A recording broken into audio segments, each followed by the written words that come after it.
Having been married for over 25 years and in business for over 10 years, I've learned a thing or two about communication. Here's my take on what communication works best. If you're looking to be successful in marriage or relationships and in business, stay tuned. When it comes to communication, I divide them into two types. You have the casual and then you have the critical. Casual is when you're texting a friend saying, hey, how's it going? You're trying to catch up with them. Or like me, sometimes I'll send a meme to a friend and he sends it back to me. Like we just do a meme exchange. That's casual. You can send it. Nobody cares when they reply or not.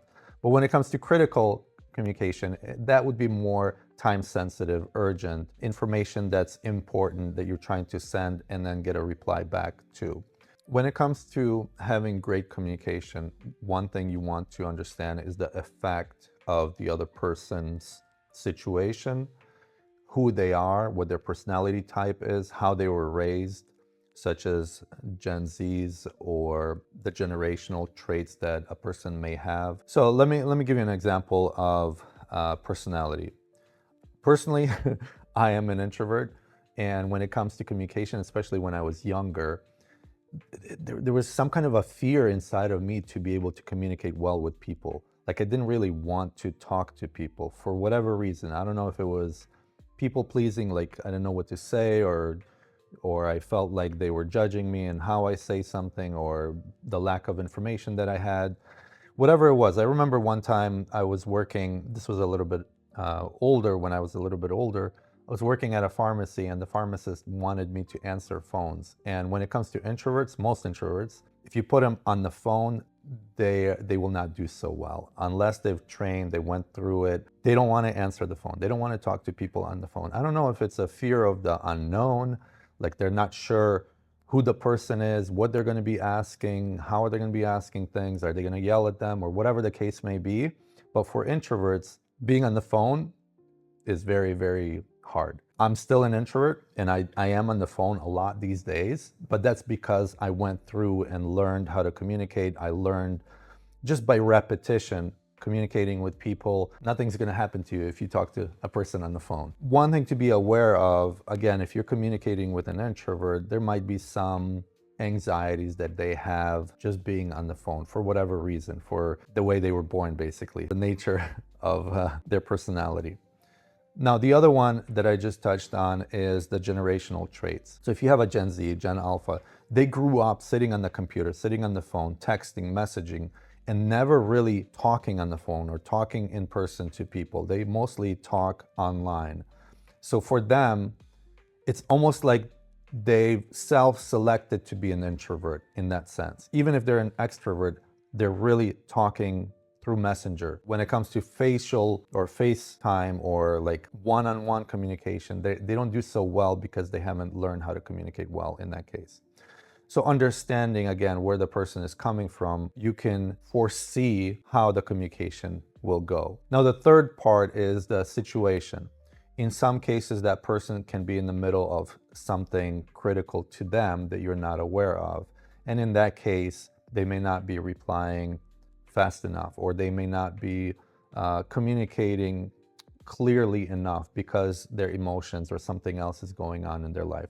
So understanding where the person is at the moment, where they came from as far as being born introverted or extroverted, and how they were raised will go a long way in communicating with them in such a way that you end up having a successful result at the end. There are three types of communication methods. One is written, the other one is verbal, and the third one is nonverbal. And these three methods have or can be communicated synchronously or asynchronously, meaning when you write a text message and the other person doesn't reply for a while, that's asynchronous. You sent a message over, they may not have even looked at it, and then when they see it, and then when they feel like replying, they reply back. So it's not synchronous. Versus a phone call, when you're talking to a person on the phone call, it's synchronous. You're saying something to them, they're hearing it, and they're saying something back. And then nonverbal is more like in person or on a Zoom call, on a video chat, where you can see the body language, you can see the facial expressions. When it comes to those three methods, the best method of communicating is when you're in person, because they say, I believe it was like 80 or more percent of communication happens non-verbally. So the words that somebody says is only a small portion of what they're trying to communicate. And you can see their facial expressions, you can see the tone of the voice that helps to explain more of what they're trying to say. All right, so now that you have a little bit of a background on the way I'm thinking about communication, I want to tell you a couple examples. And before I do that, I want to share a quote. Maybe it's not even a quote, but they say there are three types of people out there. There are those who make things happen. Then there are those who watch the other people who are making things happen. And then there are those who wonder what happened. So you'll want to kind of put yourself in one of those categories, and you'll understand maybe the examples that I'm providing, and you can kind of take a side of who you are in those examples and see if you want to switch sides or not. All right, so the first example is you have a sports team, and it's not really a team, it's more like a collection of friends who are playing volleyball or playing soccer, doing some kind of a sports activity where they have to know who's going to join, so they know how many people they have, whether they can even play together or not. So they're part of a group text, and the leader of that group, which could be you, or you could be just a member of the group, sends a text to everybody saying, hey, are you guys available tomorrow at 6 p.m. to play some volleyball out here on the sand courts? One of two things happens. Either enough people reply and say, yes, I'm in, and you have enough people to play the game, or what most likely happens is you get like one or two people that are quick to reply, and they're like, I'm in. And then everybody else sees the message, but they're like, this is just casual, whatever it is, and they don't reply. So then the leader of that group is like, okay, well, we have like 3 people, we need at least like 8 to play 4-on-4 or something like that. And they're like, well, then they start messaging like, okay, who's really in? Please reply, so if you're in or out, say it one way or the other so we know for sure what numbers we have.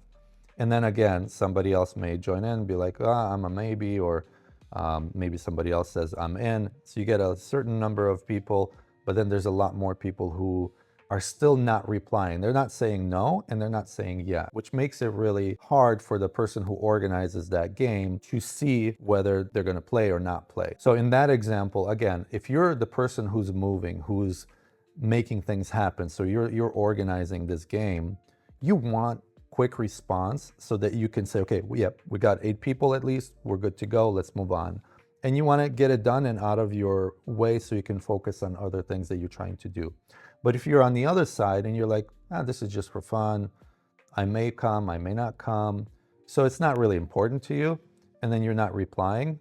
And even if after the other person says, at least say that you're not coming so we know for sure that we don't have enough and we can just not worry about this. And again, if you're not replying in that case, then it makes it harder, more work for the other person to see and follow up to see if the game is going to happen or not. All right, so in this example, you have 3 couples that are trying to coordinate a dinner date, and they're all part of a group text. The couple that's leading the dinner and initiated the dinner, they send out a text the day of saying, okay, are we still good for dinner? And where should we go? One of the couples replies to the text. The other couple does not reply. And after a couple more text messages, the other couple still is not replying. So in that case, there's some emotions that start to work, and people are starting to get maybe not fully upset, but just kind of like, okay, what's going on? We had these plans. Why aren't we replying here? What's going on over there? What the 2 couples that are planning still on going to dinner don't know is the other couple had some engagement with their other friends, and they're a little bit tired and are deciding or thinking of not going to dinner. But because of that, they have this cognitive dissonance or dilemma in their mind where, okay, should we go? Should we not go? I don't feel like going, but we said we will go. So it makes their decision-making process a little bit harder, unbeknownst to the other 2 couples that are still planning on going. So little things like this can create a little rift, and a little rift doesn't do much, but as they say, many holes that are small in a boat, they will sink that boat. When it comes to business, if you have your own business, or even if you're working for somebody else, and the goal is to give the best customer experience to your customers, then communication is highly, critically important. A personal thing that happened to me recently was I was looking for a landscaper to do some yard work for me.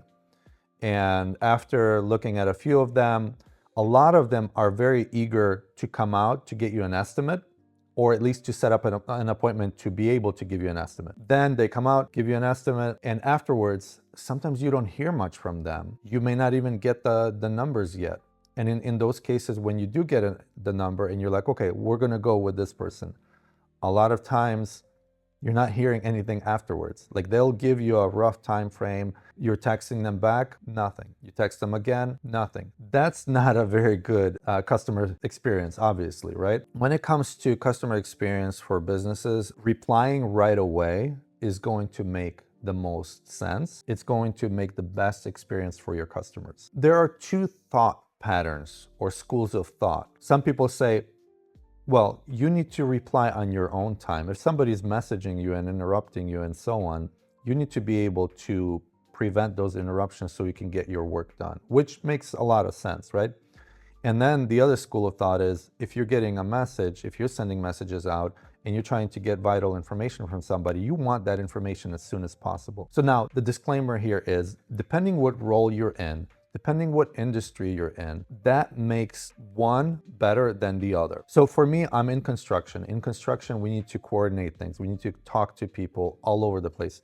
Customers want to know what's going on with their projects. In that case, we cannot be like, well, for 8 to 5, I'm going to be in this disconnected mode. I'm just going to focus on my focus type of work. And whoever sends me a message or tries to reach me, I'm not available because I'm working on my focused work. In construction, that doesn't work well at all, actually. In construction, what we need to do is be able to be responsive to customers. Now, obviously, if we're in front of a customer talking to them about their project and somebody messages us, we're not going to reply right away. But as soon as we see that message, we need to reply at that point. So when it comes to this landscaper, from a customer perspective, it becomes very, very frustrating when you as a homeowner are messaging the contractor and the contractor is not replying to you. Not only are they not replying to you within minutes, but within hours and within days, which makes the customer experience really, really bad. So if you want to be successful in business, you got to make sure that you can reply to people as soon as possible. Again, if you want to be the mover and shaker and the person who makes things happen, you will be the one sending those texts and messages out. And then if you're just watching somebody else in terms of what happens, let's say in that case, you're the customer, but still you will want to know what's going on. So you will be reaching out and you expect somebody to reply to you. But if your communication is just not that great, then you end up being that third person who just wonders what's going on, what happened. All right, so in summary, there are two types of communications. There's casual and critical. And then what effects a person has on them will make your communication with them a success or not. So are they an introvert or extrovert, and how are you communicating with each one? How are they brought up? Are they constantly just messaging and texting, or are they good at in-person communicating? And then also, what situation are they in? Are they currently in a good mood, bad mood? Something happened in their life at that moment that you're trying to communicate? You want to be aware of all of those things to have success in your communication with them. I want to leave you on the hope that we all can do better, right?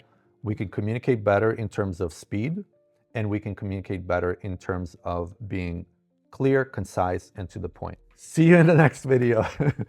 Don't forget to subscribe, like this video, and we'll continue to learn together.